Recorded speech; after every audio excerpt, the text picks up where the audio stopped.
감사합니다. 아멘. 감사합니다. 말씀 보시겠습니다. 마태복음 6장 9절 말씀입니다. 제가 읽겠습니다. 그러므로 너희는 이렇게 기도하라. 하늘에 계신 우리 아버지여, 이름이 거룩히 여김을 받으시오며. 네. 주기도문 세 번째 시간입니다. 주기도문은 어떻습니까? 하나님을 아버지로 부르는 백성들이, 그리고 하나님이 가르쳐 주신 그 관점으로 하는 기도입니다.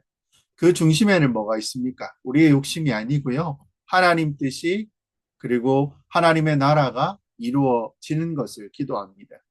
그래서요, 교회는 기도합니다. 십자가로 구원받은 성도들이 그 완성을, 하나님 나라의 완성을 바라보며 드리는 그 믿음의 기도가 우리의 기도입니다. 그렇죠? 그래서 사랑하는 지체 여러분, 우리는 기도문을 시작할 때 어떻게 합니까? 오늘 읽었듯이 하늘에 계신 우리 아버지요. 신앙에 어찌 보면 가장 중요한 진리가 담겨져 있다는 것입니다. 단순히 능력 있는 어떤 신이 아니라 그분이 누구입니까? 우리 아버지이기 때문이라는 것입니다. 그래서요, 어떻게 하면 우리가 하나님을 아버지라고 부르게 될 수 있었습니까? 하나님은 거룩하십니다. 우리는 죄인입니다. 설 수 없죠. 그런데도 우리는 하나님을 뭐라고 부릅니까? 아버지라 부르잖아요. 이유는 무엇입니까? 예수님, 그리고 십자가 사건 때문입니다. 우리가 하나님의 자녀가 된 것은 우리 노력 없죠. 우리의 신앙생활 때문도 아닙니다. 오직 무엇입니까? 예수 그리스도의 십자가 공로로 값없이 하나님의 자녀가 되었다는 것입니다. 그래서 교회는 무엇입니까? 자기 의로 서 있는 것이 아니고 십자가 위에 세워진 공동체라는 것입니다. 모든 사람은 죄를 범했습니다. 하나님의 영광이 이룰 수 없다는 것입니다. 근데 하나님은요, 예수 그리스도를 화목제물로 세우셨고요. 그 십자가를 통해서 우리를 의인으로 의롭다 하셨다는 것입니다. 바울은 그래서 뭐라고 이야기합니까? 열심으로 달려왔지만 내게 자랑할 게 없다는 것입니다. 그래서 구원은 무엇입니까? 행위가 아니고 믿음으로 얻은 은혜이기 때문입니다. 그래서 우리는 하나님 아버지라고 부르는 것은 우리의 자격이 아니라 주님의 십자가 때문이라는 것입니다. 그리고 이 십자가에서 우리는 믿음을 고백할 때 어떤 일이 일어납니까? 하나님과 예수님과 인격적인 만남이 있고 그 가운데에 우리의 첫 번째 변화가 있습니다. 그게 무엇입니까? 회개죠. 그렇죠? 회개할 때가 우리 가운데 주어진다는 것입니다. 하나님은 어떻습니까? 절대 변하지 않습니다. 우리는 하나님 앞에 나아갈 때, 근데 하나님께서 어떻게 하십니까? 심판을 거두신다는 거예요. 그 십자가 때문에, 그 은혜 때문에. 감사뿐입니다. 하나님 어떤 분이십니까? 모든 곳에 편재한다라고 얘기했거든요. 어느 공간에 다 계시다는 것입니다. 어디든지. 지금 여기서 예배를 드리는 그 공간 안에도 계시고, 왜니요? 왜 그렇습니까? 하나님은 어디에 다 계신 거죠. 그리고 전능하시대요. 모든 곳에 다 계시고, 이슬람, 모든 예배 드리는 것, 불교, 이런 곳에 예배 드리든 그 어디든지 하나님은 계시다는 것입니다. 그러니까 우리 하나님이 모든 것을 아시고 모든 것을 할 수 있는 분이라는 것을 우리는 분명히 고백을 해야 됩니다. 신자들은요, 주님의, 하나님의 그 시야를 벗어날 수 없습니다. 그러니까요, 혼자도 아니고 두려워할 필요도 없다는 것입니다. 떨 필요도 없다는 것입니다. 어떻습니까? 사랑하는 지체 여러분, 전능하신 창조주, 그 다스리시는 주님이 우리의 기도를 들으시고 항상 응답하신다는 것입니다. 오늘 우리가요, 기도할 때 아버지라고 생각하고요, 어땠습니까? 탕자에 뛰어나왔던, 지난주에 했던, 끌어안는 아버지를 여러분 기억하십니까?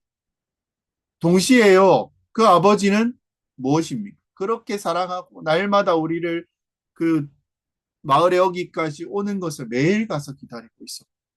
그리고요, 그분이 어떤 분입니까? 창조주이시고 모든 것들 다 다스릴 수 있는, 그쵸? 전능하신 하나님이라는 것입니다. 모든 걸 다 할 수 있는 분이 아버지시래. 그분이 우리를 너무나 사랑하신대.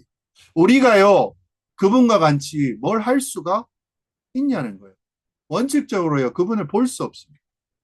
전능하신 분이기 때문에. 근데 그분이 뭐라고 이야기합니까? 우리 기도를 다 들으신대요. 그리고 응답하신대요. 그러면요, 어떻습니까? 그럼 하나님은요, 어떻게 우리 같은 자를 자녀로 삼아 주셨죠? 라고 물을 수 있죠. 왜요? 왜 우리 아버지가 되었습니까? 이게 너무나 중요합니다. 우리의 신앙생활. 죄인이잖아요, 우리는. 하나님은 완전하시고 전능하신 분이고 거룩하신데 죄인은요, 절대 그분과 함께 할 수 없다는 것입니다. 근데 어떻게 우리 같은 자를 자녀로 삼아 주셨냐는 것입니다. 이건요, 기도를 하는데 분명히 우리가 알아야 하지만 그리고 잊지 말아야 할 것이라는 것입니다. 자녀 삼아 주신 것이요. 우리의 어떤 뭐 모습, 열심, 기대, 그리고 우리의 뭐 마음의 자세 이런 거 아무 상관없다는 것입니다. 무엇입니까? 오로지 예수 그리스도 때문이라는 것입니다. 그 덕분에 우리는 어떻습니까? 하나님의 아들과 딸이 자녀가 되었다는 것입니다. 예수님이요, 우리를 하나님의 자녀가 되도록 만들어 주셨다는 거예요. 그래서 예수님을 통해서 우리는 그분을 뭐라고 부릅니까? 하나님, 우리 아버지. 그런데요, 우리가 신앙생활을 하며 가끔 드는 생각이 있습니다. 나도 열심히 신앙생활을 하면 내가 하나님의 자녀가 되는 게, 그래서 내가 믿음으로 열심히 믿었으니까 그런 거 아니야? 그러면서 예수님 때문이라고 말은 하지만요, 한편으로 뭡니까? 그래도 내가 열심히 했잖아. 이렇게 잘 하잖아. 괜찮게 살았잖아. 그래서 자녀가 된 거 아니야? 그래서 이거 보고 나를 이미 택하신 거 아니야? 그래도 나는 쟤보다 낫잖아. 그런 생각을 한다는 것입니다. 괜찮게 살았으니까. 많은 사람들이요, 이런 생각을 합니다. 그리고 또 어떻습니까? 어떤 사람은요, 내가 하나님의 자녀였지만 열심히 뭔가를 하지 않아서 하나님이 나를 외면하시고 버린 것 같다. 라고 또 생각합니다. 안 들어주시니까요, 기도를. 외면받는, 내가 그래도 죄를 지어서, 하나님의 자녀, 기도 안 들어주시는 것 같아요. 극단입니다, 양쪽으로. 그 기준을 무엇으로 두냐입니다. 결국요, 거기에 뭐가 있습니까? 내가 못됐게 살았고, 나를 돌아보니까 나는 사랑받을 자격이 없어. 행위를 가지고 했다는 거예요. 그리고 인정받는 것도 뭡니까? 행위를 내가 좀 열심히 했기 때문에. 그래도 다른 사람보다 좀 좋게 보시는 거 아닐까? 또가 내가 열심히 안 했기 때문에 나를 그냥 이렇게 방치해 두는 게 아닐까? 두 가지 다요, 최악입니다. 무엇입니까? 우리의 행위 때문에 우리가 자녀되거나 반대로요, 하나님의 자녀였다가 취소되지 않습니다. 이게 너무나 중요합니다. 여러분 아시지 않습니까? 우리가요, 하나님의 자녀가 된 것은 전적으로 하나님이 행하신 은혜입니다. 그 은혜는 예수 그리스도의 십자가 사역으로 나타났다는 것입니다. 이 십자가 사역에서 어떻습니까? 2000년 동안 여러분 예수님이 죽고 사는데 우리가 뭐 보탠 게 있습니까? 그분이 십자가 죽으실 때 우리 십자가의 고통을 뭐라도 하나라도 여러분이 덜어드린 게 있습니까? 한 게 아무것도 없어요. 아무것도. 그래서요, 바로 그게 하나님의 은혜라는 것입니다. 어느 누구도요, 자기 노력으로 하나님의 자녀가 되는 특권을 받은 사람이 단 하나도 없다는 것입니다. 우리는 예수님의 십자가의 죽음으로 공로를 전적으로 힘입어서 하나님께 입양된 자들이라는 것입니다.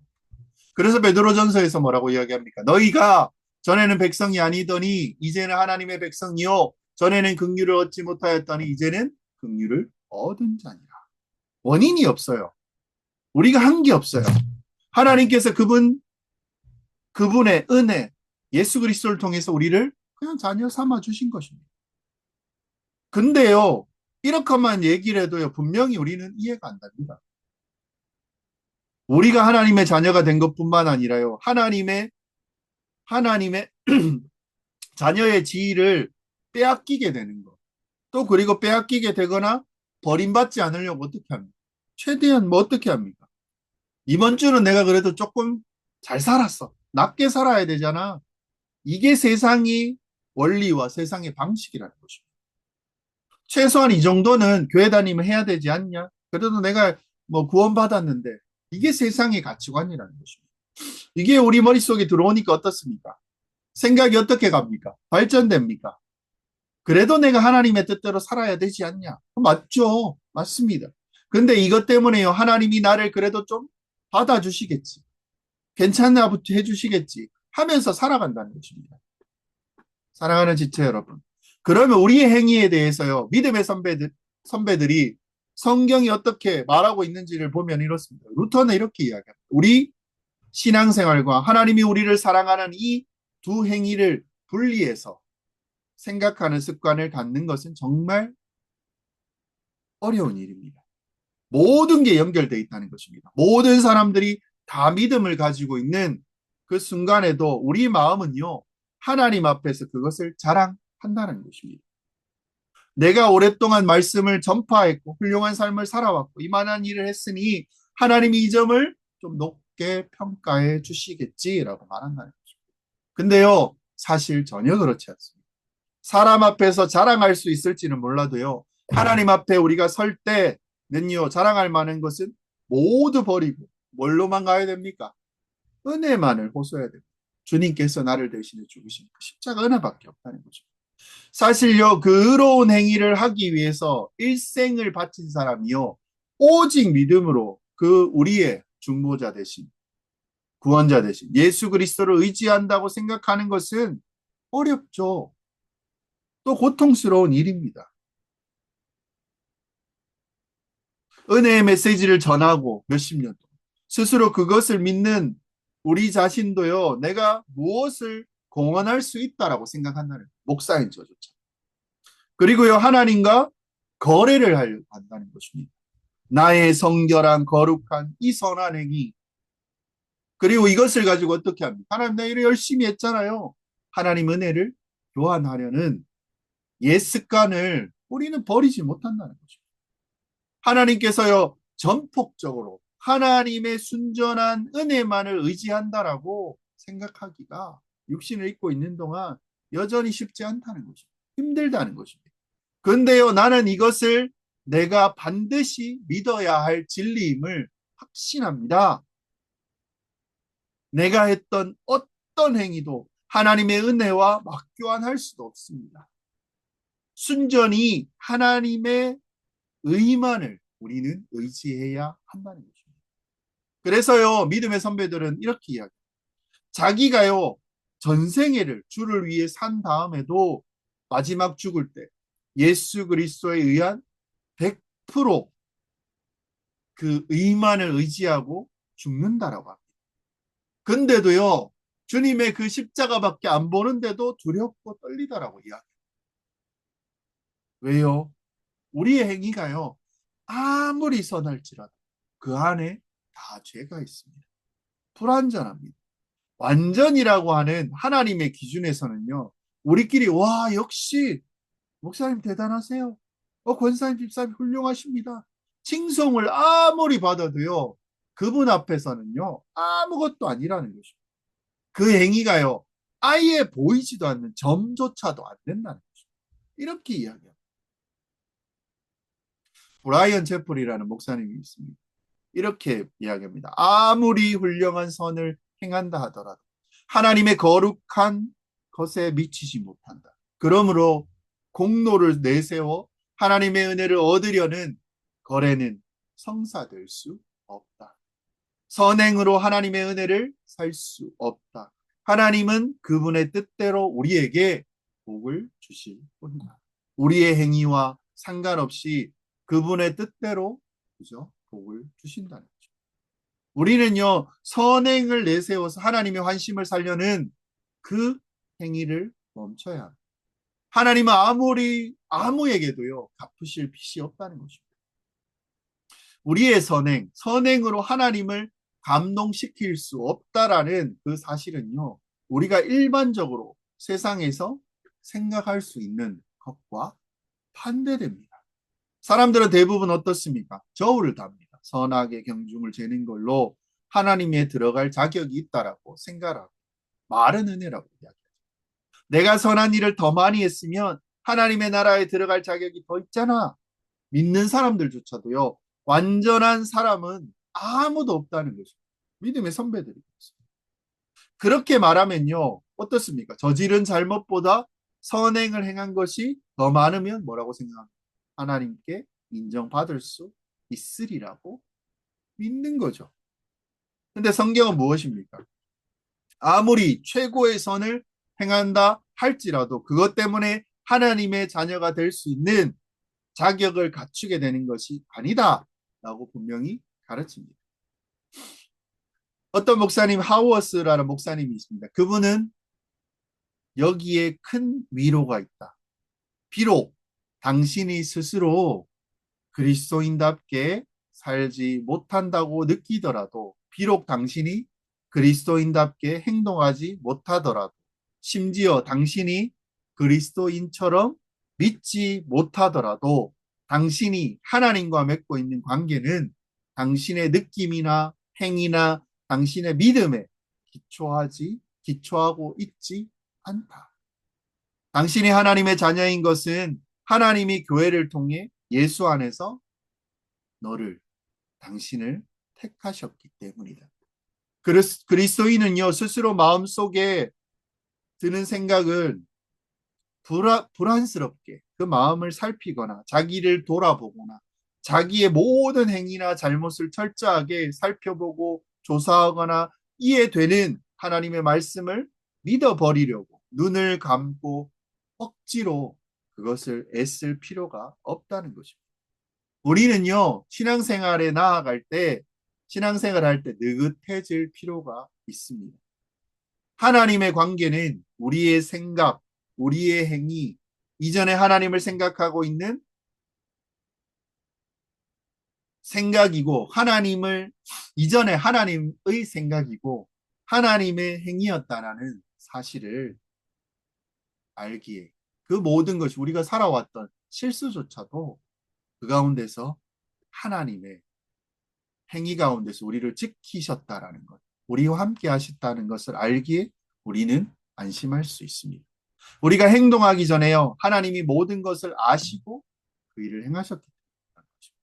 그래서요, 지체 여러분, 이 근거로 우리가 이야기할 수 있는 게 무엇이냐면 유아 세례입니다. 그리고요, 바로 우리가 유아 세례를 장로교에서는 고집하는 이유입니다. 왜 그렇습니까? 이 아이가 어떤 존재입니까? 이 아이는요, 유아는요, 무력하고 의존적이고 죄인이고 보잘것없는 존재이기 때문입니다. 그래서요, 우리 모두가 나이가 얼마가 들었든 무력하잖아요. 우리는 의존적입니다. 모두 스스로 살 수 없는 일을 누가 해주셔야 됩니까? 하나님이 해주셔야만 하는, 그래야만 존재하는 존재입니다. 그게 우리입니다. 우리도 유아 같잖아요. 내가 잘났다고요? 내가 괜찮게 한다고요? 남에게 베풀었다고요? 그러면 그 선이 하나님 보시고 어이구 잘했다. 아무 상관없다는 것입니다. 우리는 무엇입니까? 단 0.0000001%도요. 아무 상관이 없다는 거예요. 구원하고 우리는. 하나님이 우리를 자녀 삼아 주셨고 지금도 그분이 자녀로 살아갈 수 있게 하는 것은 우리의 열심과 행위 때문이 아니라는 것입니다. 오로지 무엇입니까? 하나님의 은혜, 예수 그리스도의 은혜 때문이라는 것입니다. 성경은 분명히 이야기를 합니다. 뭐라고 이야기합니까? 로마서 3장 10절 11절. 기록된 바 의인은 없나니 하나도 없으며 깨닫는 자도 없고 하나님을 찾는 자도 없대요. 그냥 오로지 하나님의 은혜라는 거죠. 우리는요, 하나님 못 찾아요. 말해도 못 깨달아요. 그냥 치우쳐서요. 제대로 선을 행하는 자도 없다라는 것입니다. 아무도 없대요. 갈라디아서 3장 5절은 뭐라고 얘기합니까? 너희에게 성령을 주시고 너희 가운데서 능력을 행하시는 이의 일이 율법의 행위에서냐 혹은 듣고 믿음에서. 율법 이전의 능력을 행하셔서 믿음, 성령을 주셨다는 것입니다. 그러면 도대체 어떻게 우리가 하나님의 자녀가 되었습니까? 하나님은요, 우리의 행위를 안 보셔요. 우리가 어떻게 우리가 하나님의 자녀로 만들어 주셨고, 자녀로 살아가게 하셨고, 자녀로서 우리를 도대체 어떻게 사랑하시냐는 거예요. 우리와 아무 상관없는데 도대체 어떻게 우리를 사랑하시냐는 거예요. 그렇죠? 그래서 하나님은 우리를 자녀되게 하셨는 이유가 여기에 나옵니다. 이거 로마서 3장 23절 24절 한번 읽어보겠습니다. 모든 사람이 죄를 범함에 하나님의 영광에 이르지 못하더니 그리스도 예수 안에 있는 성령으로 말미암아 하나님의 은혜로 값없이 의롭다 하심을 얻은 자가 되었느니라. 아멘. 어떻게요? 그리스도 예수가 속량하셨다. 하나님의 은혜로 값없이 의롭다함을 얻었대요. 왜요? 원래 우리는 어떤 존재였냐? 23절에 뭐라고 그래요? 영광이 이르지 못한대. 죄를 범하여서. 그래서 26절에 이렇게 이야기합니다. 이 예수를 하나님이 그의 피로써 믿음으로 말미암아 화목제물로 세우셨으니 이는 하나님께서 길이 참으시는 중에 전에 지은 죄를 간과하심으로 자기의 의로우심을 나타내려 하심이 곧 이때 자기의 의로우심을 나타내사 자기도 의로우시며 또한 예수 믿는 자를 의롭다 하려 하십니다. 무슨 말입니까? 예수님을 화목제물로 삼으셨고 이 말은 화목제물은 무엇입니까? 예수님을 죽이시고 예수님을 심판하셔서 하나님이 공의로운 분이라는 것을 보여주셨다는 것입니다. 의로운 분이라는 걸 하나님께서 보여주셨다. 그리고 예수님의 죽음을 통해서 예수를 믿는 자도 의롭게 하셨다는 것입니다. 그래서 다 의롭게 된 것입니다. 예수님도 의로우시고 하나님도 의로우시고 그렇기 때문에 심판하셨다는 것입니다. 근데 예수님의 죽음으로 인해서 우리도 의롭게 된 것입니다. 그래서 27절, 28절 뭐라고 이야기합니까? 그런즉 자랑할 데가 어디 있느냐? 있을 수가 없느니라. 무슨 법이로냐? 행위로냐? 아니라 오직 믿음의 법이로니라. 28절 그러므로 사람이 의롭다 하심을 얻은 것은 율법의 행위에 있지 않고 믿음으로 되는 줄 우리가 인정하노라. 아멘. 우리는요. 예수 그리스도의 십자가 공로로 값없이 하나님의 자녀가 되었다는 것입니다. 이것이요. 하나님이 마련하신 유일하신 방법일 뿐만 아니라 하나님의 은혜입니다. 뭐 유명한 선진들, 뭐 루터나 뭐 이런 분들이 그냥 이렇게 얘기했다는 것입니다. 다들 그 가운데서 책 가운데도 우리의 행위가 아닙니다. 하나님의 은혜입니다. 그렇게 얘기하는 것입니다. 사랑하는 지체 여러분, 우리는 여러분 어떤 마음으로 기도하십니까? 우리의 기도를 받으시는 분이 어떤 분인지를 여러분 알고 기도하시죠? 당연히 아시겠죠. 우리가 전적으로 하나님을 의지하기 위해서는 어떻습니까? 하나님이 어떤 분이신지 여러분 다시 한번 생각하시고 더 확신하면서 기도하셨으면 좋겠습니다. 하나님은요, 우리 아버지십니다. 우리 아버지십니다. 그분은 우리를 가장 사랑하시고 아끼시는 아버지십니다. 필요한 모든 것을 다 미리 아시고 이미 알고 계신다는 것입니다. 그리고 우리가 간구할 때 채워주시고 구하지 않는 것도 채워주시는 아버지십니다. 그 아버지가 천지를 창조하신 전능하신 하나님이십니다. 영원하시고 불변하시고 어디에든 계시고 아들 예수 그리스도를 우리를 대신해 죽게 하시고 우리를 자녀 삼아 주신 전능하신 아버지 하나님이십니다. 여러분, 이 사실을요, 우리가 알면, 기도할 때마다 다시 생각하면 하나님을 얼마나 친밀한 마음으로 바라보겠습니다. 너무 대단하고 위대하고 그와 동시에 우리와 함께 하시고 우리를 돌보시고 우리를 사랑하시는 분이라는 거죠. 이 두 가지를 생각하면 어떻습니까? 나를 사랑하신 하나님만 또 생각하면 안 됩니다. 왜요? 너무 함부로 대할 수 있다는 것입니다. 이 모든 속성을 가지고 있어요. 하나님이시고 그리고 우리 아버지시고 우리 안에 계십니다. 또 우리 밖에도 계십니다. 이런 하나님이 우리 하나님이고 우리 아버지시래요. 기도할 때 여러분 어떤 마음으로 기도할 수 있어요? 아무리 큰 문제가 있을지라도요. 아무리 두려운 문제가 있을지라도 두렵지 않습니다. 기도하면 된다는 것입니다. 해결되지 않아도요. 그분이 기도를 들어주셨다는 거죠. 응답하실 거라는 거죠. 왜 그렇습니까? 하나님이 전능하신 하나님이 우리를 너무나 사랑하시는 그 하나님 아버지가 이것을 이끌어 가실 것을 믿기 때문에 자녀에게 더 선한 것을 주실 거라는 확신을 갖고 기도해야 됩니다. 그냥 하나님 아버지 이렇게 그냥 하나님 아버지 감사 이런 게 아니고요.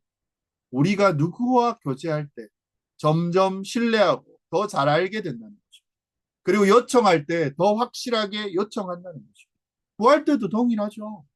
우리 하나님 아버지가 이런 분인 것을, 어떤 분이라는 것을 우리가 분명히 안다면 우리가 믿음으로 주님 앞에, 하나님 앞에 나아갈 수 있다는 거죠. 여기서도요, 믿음으로 기도해라 라는 말이 부담된다면 또 하나 기억하셨으면 좋겠습니다. 허드슨 테일러 선교사님이 있습니다. 믿음으로 기도한 말을 이렇게 설명합니다. 하나님을 믿으라고 표현하면 강조점이 당신이 열심히 믿는 것처럼 보입니다. 근데 그렇지 않습니다. 중요한 것은 하나님 그분은 신실하십니다. 당신 자신 안에 믿음이 없다 하더라도 하나님의 신실함에 매달리십시오. 사랑하는 여러분, 우리의 믿음을 의지하는 것이 아니라는 것입니다. 다 하나님이 행하셨다고 합니다. 하나님의 신실하심, 그게 무엇입니까? 예수 그리스도의 십자가 거기에만 의지하고 거기에 기대면 됩니다. 거기에 매달리면 된다는 것입니다. 그것이 바로 하나님의 은혜입니다. 그것이 여러분 믿음입니다. 그렇죠? 이렇게 기도할 수 있다는 것입니다. 그래서 기도는 즐거운 것입니다. 마무리하려고 합니다. 오래된 한 가지 이야기가 있습니다. 어떤 사람이요 죽어서 천국 갔대요.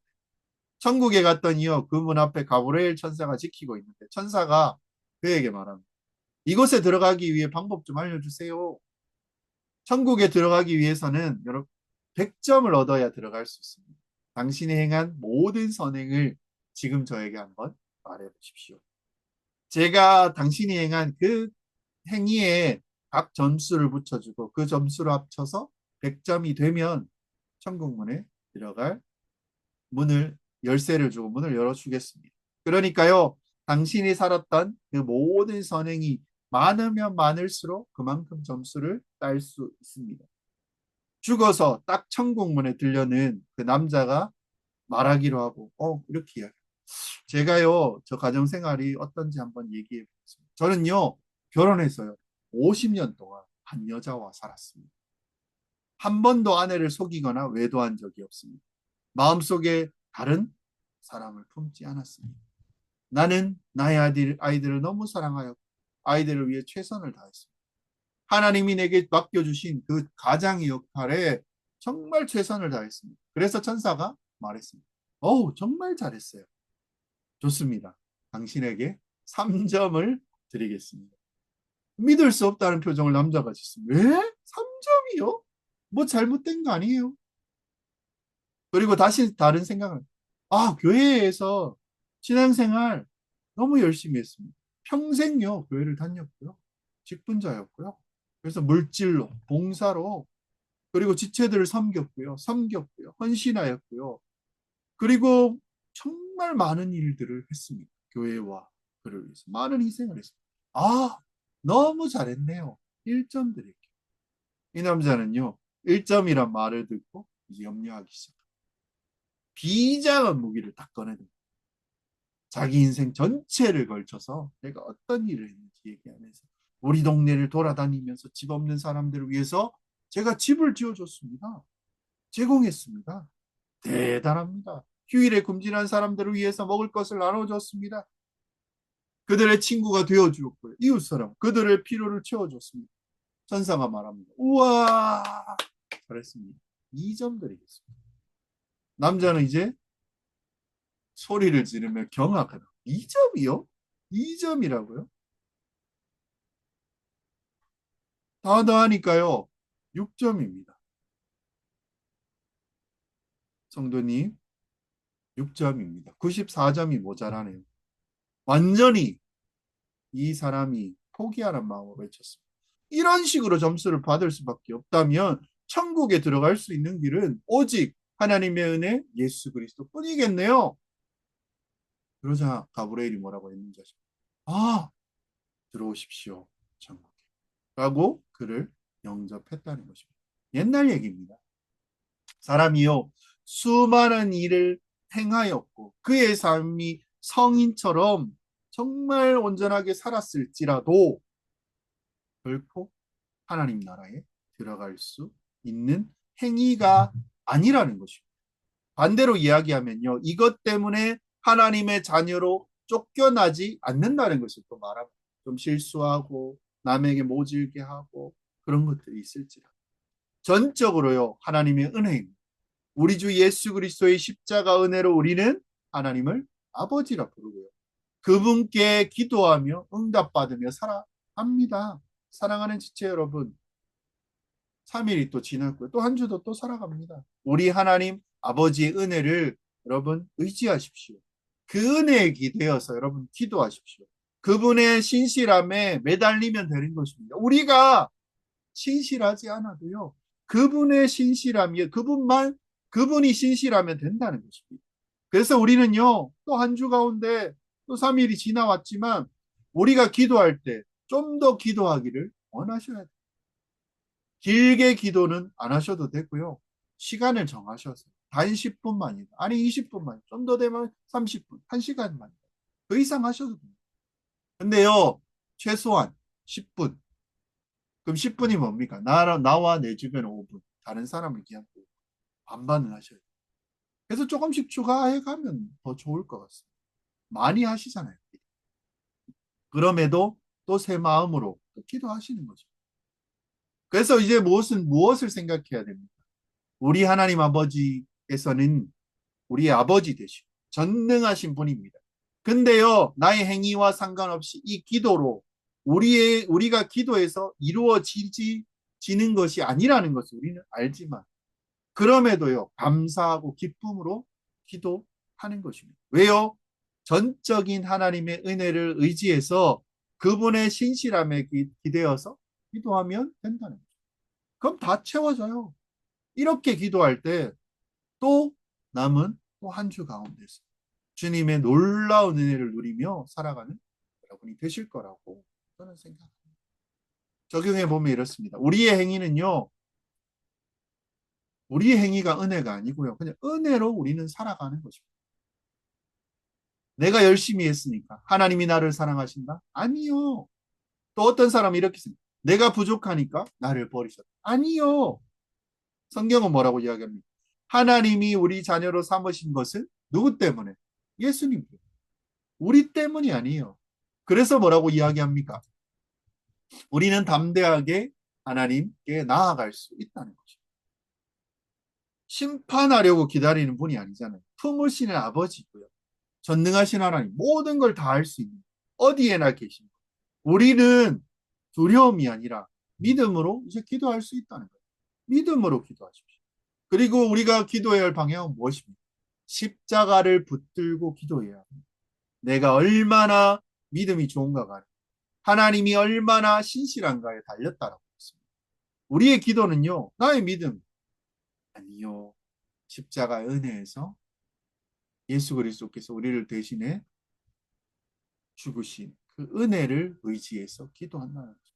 하나님이 우리를 위해서 어떤 대가를 지불하셨고 그 대가에 기대어서 우리는 기도할 수 있다는 거죠. 마무리하겠습니다. 하나님을 아버지라고 부르는 것은 은혜죠. 그냥 은혜가 아니고요. 엄청난 은혜입니다. 우리가 하나님을 찾지 않습니다. 그냥 살아가는 거예요. 하나님께 나아갈 자격도 없습니다. 근데요, 그 하나님이 예수 그리스도를 통해서 우리를 자녀 삼아 주셨습니다. 그래서 교회는 뭐라고 이야기합니까? 착한 사람이 모인 공동체가 아닙니다. 못된 사람이 모였냐고요? 뭐 그럴 수도 있고요. 십자가로 구원받은 사람들이 모인 공동체. 그래서 우리는요, 우리의 의로서 서는 것이 아니고 예수 그리스도의 의로 서져 있는 것입니다. 그래서 넘어질 수도 없어요. 어떤 그 의가 있습니다. 그래서 교회는 나를 자랑하는 공동체가 아니라 은혜를 감사하며 찬양하는 공동체. 이 은혜를 붙들고 아버지 하나님께 기도하면서 살아가는 여러분이 되십니다. 또 그리고 그 이름에 의지해서 주님께서 우리에게 허락하신 말로 다 할 수 없는 은혜 때문에 그 신실함에 기대서 기도하며 또 은혜를 누린다. 그 가운데서 나만이 아니라 다른 지체를 향해서 또 기뻐하며 기도할 수 있는 여러분 되시기를 주의 이름으로 축원합니다. 기도 제목 나누고 기도하고 마무리하겠습니다. 우리의 행위가 아니라 그리스도의 은혜로 구원받았음을 늘 하나님 기억하게 하여 주시옵소서. 내가 잘해서 혹은 내가 못해서 하나님 나를 좋아하셔야 돼. 아니 나를 이렇기 때문에 외면하셔야 돼. 이게 아닙니다. 구원받았음에 대해서 전능하신 하나님이여 우리 아버지이심을 믿고 담대하게 기도하게 하여 주시옵소서. 자기의가 아니라 십자가 위에 세워진 교회되게 공동체를 위해서 그리고 오늘 가운데 살아왔던 여정들 그리고 살아갈 여정들 가운데 하나님 주님 안에서 실수하고 넘어질 수 있을지라도 주님의 신실하심과 그리고 우리가 주님을 의지하며 기대어서 또 한 주 남은 기간 살아갈 수 있는 은혜 허락하여 달라고 그리고 나만을 위한 기도가 아닌 그리고 그만큼 기도했던 만큼 내 주변 외에 다른 자를 향해서 기도할 수 있는 우리 모두 하고 이 시간 같이 기도하며 마무리하겠습니다. 기도드리겠습니다.